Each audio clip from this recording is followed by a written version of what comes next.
Hello, my name's Josh, and this is what I like to call Week in Review, Episode 2. The reason why we hadn't really been doing Week in Review since December was because we had a little bit of a technical issue with our main computer. I got that solved now, and so I would like to say we are now back online. To start off our Week in Review, I will now go ahead and just read what I just wrote on this paper. Yes, and it's 3 pieces of paper with nothing on the back, unfortunately. Not very many news this week, but hey, better than nothing, right? Anyway, without further ado, first news of the week. Logitech increases prices on the review. The reason why they're increasing prices is because they are stating that they now have a supply shortage. Apparently this is signaling everybody that the review is now becoming more of a success now that it's got the new Google Android operating system that it upgraded to, I think, like back in November or early December. Most of you probably already saw my video earlier back in December. But yeah, they're increasing the prices to meet up with demands. Hopefully, this is something that Logitech needs to do. They need to fix the review a little bit, like increase storage space.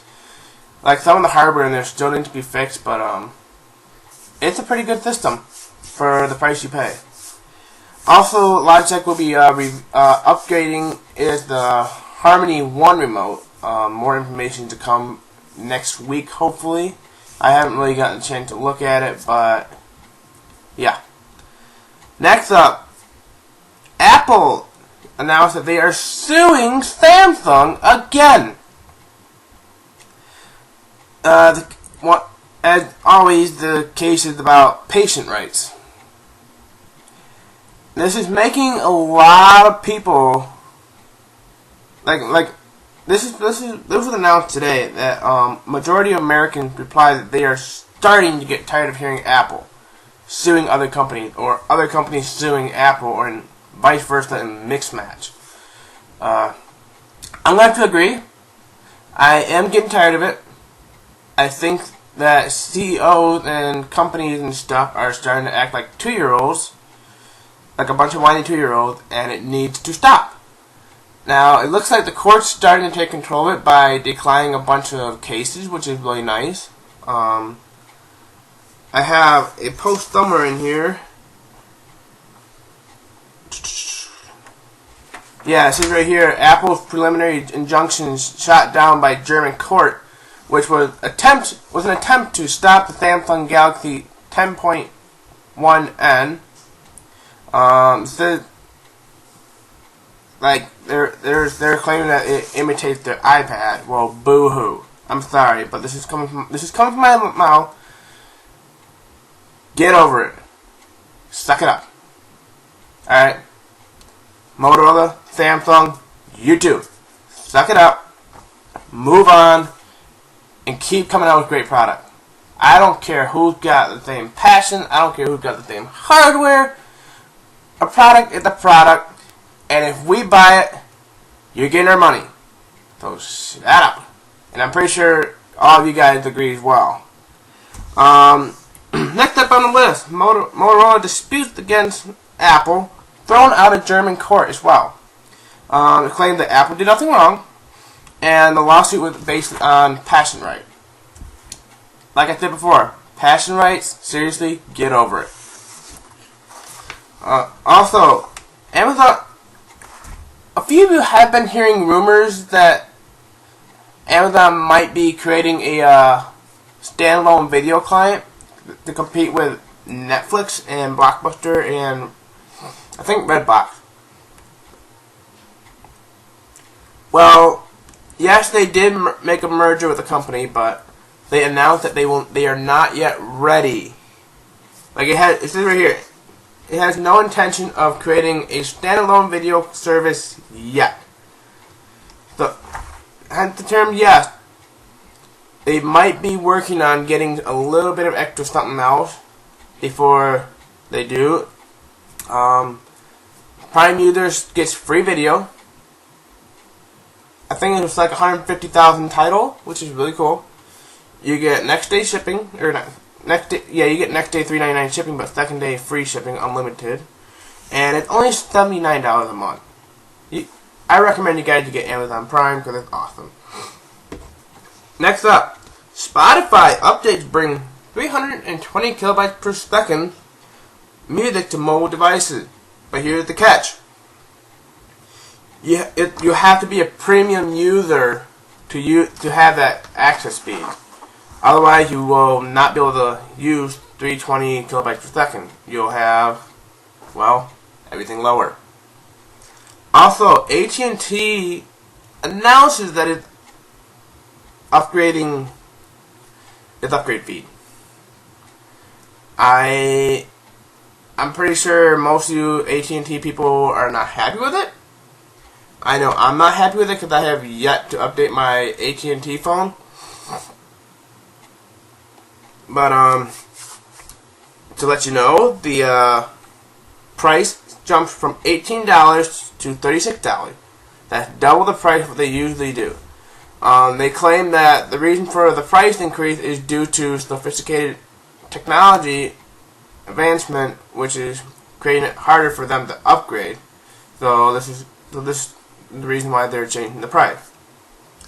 The price increase starts tomorrow, February 12th, 2012, and it will remain in effect. So,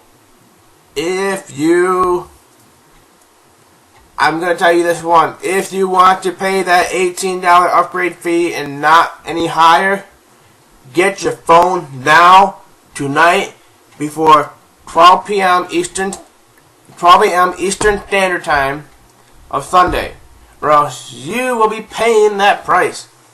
I don't think you want that price. No. Anyway, next on my list is about Hertz. You all know that car company that you see at the airport, see at your local mall, out by the car dealer, hotel, casinos, sports arena. You know what I'm talking about, right? Yeah, the car rental company. They are transitioning from their electrical vehicle to plugless system. So basically, they are getting rid of the plug, and they are getting these little tiny hubs that are designed for the vehicle to go on top of, and they will create induction charging, which is really cool. You've pretty much already seen most of the prototypes for induction charging, which is great for if you're on the go. Right now, it's currently being installed and tested only at the headquarters area, like all their headquarters. They are analyzing it to see how it's going to work, if it's going to be successful, and a couple of other criteria. So we'll see within a couple of months how it goes. Apple sues Motorola over Qualcomm. I'm sorry, but you might hear Apple a few more times in this news. Mostly it's Apple. Like I said, Apple is suing Motorola over Qualcomm license, saying that they are using the same Qualcomm antenna as they are. It's making U.S. dreaming of a world without lawyers. A lot of people are wishing that Apple and Motorola, like I said, Apple, Motorola, Samsung would just quit. Like, I don't know how to say it, but yeah. Next up on my list, new Samsung laptop up for pre-order already. It features an Ivy Bridge, which is the 2012 edition version, which is the brand newest version of the Intel processor. It's an upgrade from the Sandy Bridge. It's going to be running the i7 3610QM, which is the quad-core mobile processor, and it is clocked at 2.3 gigahertz.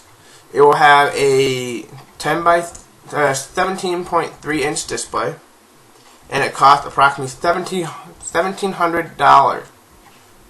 That's kind of steep, but hey, you get what you pay for, right? Next up,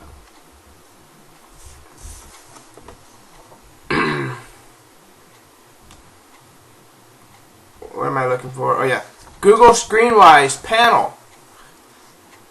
Google's launching a new service called ScreenWise Panel, and what it's basically going to do is, if you sign up, it checks your internet usage minute by minute, and this is a voluntary thing right now.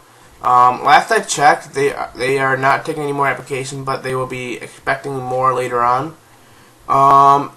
It is what they're going to do is they're going to pay you every time, like to watch how you're broadcasting or browsing and stuff. They have an initial payment of $5 Amazon gift card, and you get $3, or not $3, but like after you get more every 3 months. So $5 Amazon card every 3 months. Plus, you get about up to $25 worth of gift cards every month, which is really cool. And if you want to sign up, when it opens back up again, just look up Google's Screenshot Panel or ScreenWise Panel, and it should be there. Next up, HP is offering Android kernel for touchpad. I don't have any more information on it right now, but I'm expecting more info to come in soon, so we'll see how that goes. That's for the touchpad is their their discontinued WebOS device, and so people are trying to find ways to upgrade, and well, HP has finally released a kernel, so you don't have to hack it. Congress has passed a bill giving FAA $11 billion. That's a lot of money, if you ask me. What it's supposed to do is the money can be used to transition from their older, aging radar system and help them upgrade to the newest, top-of-the-line GPS tracking, so they can know where the plane's going and when it's going to arrive, and not depend on a spinning disk.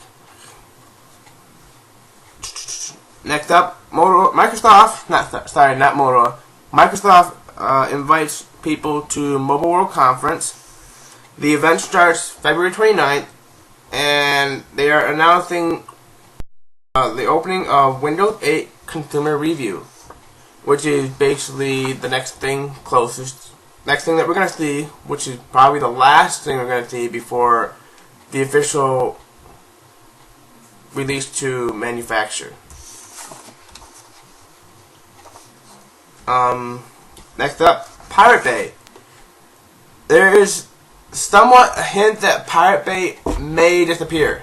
The site has been relinking people to other pages, and site admins has also been transferring files off the site, so you cannot access them on Pirate Bay anymore. We don't know the in-depth information about it yet, but we are working on getting it. Keep a lookout for throughout the internet. You might find it eventually. But yeah. Next up, did you just get your iPad too? Yeah, guess what? Apple is announcing that it will be releasing the iPad 3 possibly in the first month of March, which is right about around the time when they launched the iPad 2. It's offering better screen resolution.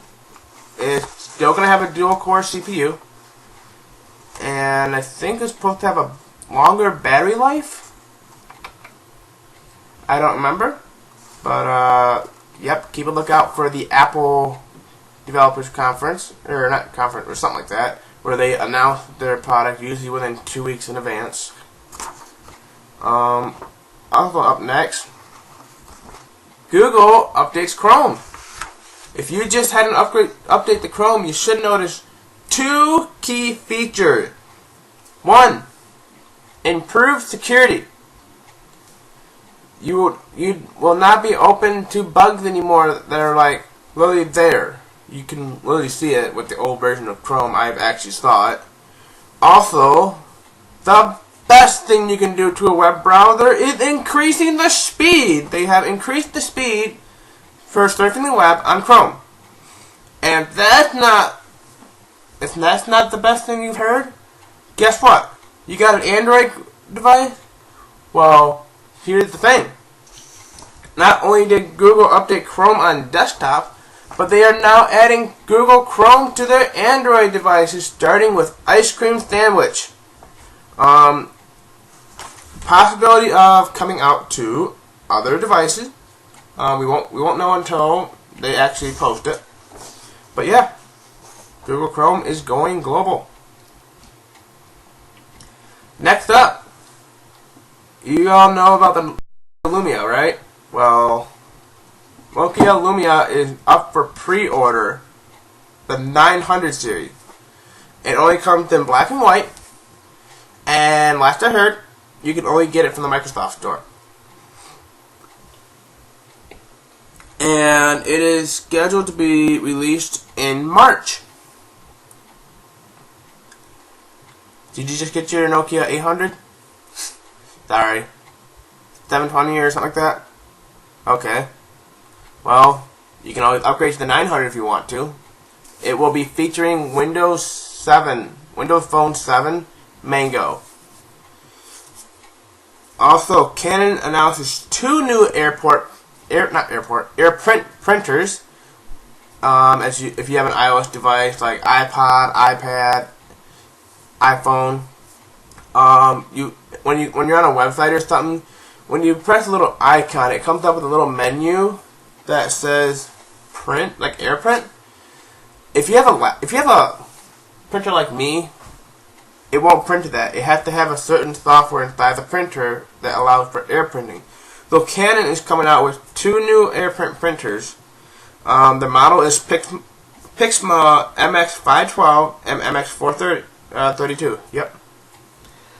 It prints from any PC, Mac, Windows, Linux, and also from all the iOS devices. It's scheduled to come out later on in the year. Microsoft to sell Star Wars Xbox 360 console starts on April 3rd. It is right now up available for pre-order on a bunch of sites, including Amazon and Microsoft Store. The 360 unit is colored like R2D2, which would be blue and white. And then controllers are the same color as C3PO. Basically, that goldish color, and then there's like some really cool stripes down at the bottom in the middle.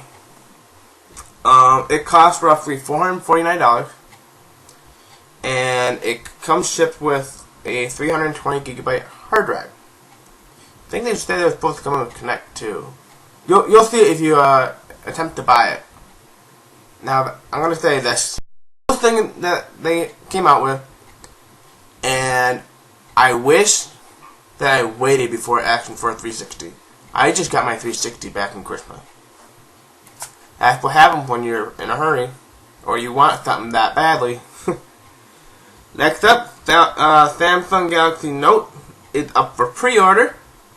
Right now it's only exclusively from AT&T, but I have suspicions that it might be available from T-Mobile later on in the year. It's a 5.3-inch phone / tablet. It comes in with a little pen if you want, like a pen if you want to write with a pen, and you can also use your finger. And it's also a phone. That's a lot for a small device. Oh well. It costs roughly $300. It's about $100 more than a regular smartphone, and if you ask me, that's kind of ridiculous. Because most smartphones, before all these tech evolution, like I still use this phone. Before all the tech evolutions, smartphones used to cost $100, right? Well, now they're getting more sophisticated. Prices are going up. So the price for this phone is going to be $300 approximately, and it's going to be released next week, February 14th. Well, it appears that that's all the news I have for this week. Please tune in next week for my next episode of Week in Review. Follow me on Twitter, twitter.com/techgeek564. Also, I am on my website a lot, Techgeeks-United.com. Actually, it's not Techgeeks-United.com, sorry. You'll see at the end of the video, it says Techgeeks-United.com. Also, what else am I forgetting? Geek Unity. Join us at Geek Unity. It's going to be geekunity.techgeeks-united.com. And that's about it. I'm Josh. This is Week in Review Episode 2. And I'll see you later.